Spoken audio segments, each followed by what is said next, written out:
अस्सलाम वालेकुम नाजरीन, मैं हूं इनकर पसंद नाइला और आप देख रहे हैं city news.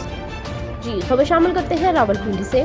Adiala road DCO Rawalpindi इंतजामिया की बड़ी कार्रवाई, जावजात कुनंदगान को भारी जुर्माने सामान भी कब्जा में ले लिया। तफसीलात के मुताबिक district council Rawalpindi DCO madam की नाजायज तजावजात के खिलाफ अडयाला रोड फुटपाथों पर खड़ी रेल बानों और कोयटा होटल अपनी हदूद से तजावज़ करते हुए पैदल चलने वालों के लिए मुश्किलात का सबब बनने वाले और मेन रोड में रुकावटें बनने वाले इसबाब के खिलाफ डीसीओ मैडम की बड़ी कार्रवाई, मुतअद्दिद तजावजात कुनंदगान को जुर्माना और सामान भी कब्जे में ले लिया। डीसीओ मैडम रावलपिंडी ने नाजायज तजावजात कुनंदगान और दुकानदारों और रेहड़ीबानों को 1000 से 5000 तक जुर्माने के लिए आइंदा तजावजात करने और अमल दरामद न करने वालों के खिलाफ सख्त कार्रवाई की जाएगी।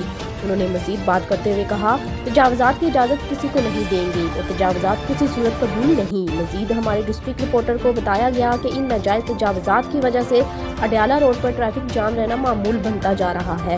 लिहाजा नाजायज तजावजात के खिलाफ रोज के मामूल पर कार्रवाइयाँ की जाएं ताकि नाजायज तजावजात का मुकम्मल खात्मा हो सके। इस ऑपरेशन में ट्रैफिक पुलिस एहलकार भी शामिल थे। डीसीओ मैडम के साथ पुलिस एहलकार भी किसी भी नाखुशगवार वाक़े को कंट्रोल करने के लिए मौजूद थे। रिपोर्ट कर रहे हैं डिस्ट्रिक्ट रिपोर्टर फारूक अहमद रावलपिंडी से।